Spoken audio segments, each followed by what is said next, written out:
Գառնի տաճարը կանգուն է շուրջ 1600 տարի։ Հրաշակերտ տաճարն ունի 24 սյուն։ Ուժեղ երկրաշարժից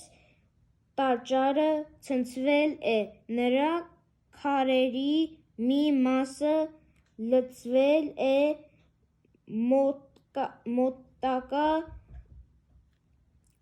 ձորը։ Տաճարի 24 սյուներն այսօր էլ կանգուն են,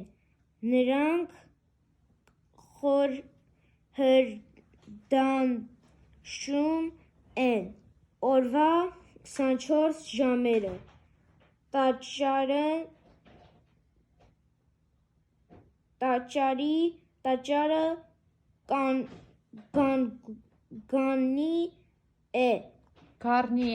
գառնի է անվանվել Հայ Նահապետի ծոռան գեղամի պատվին։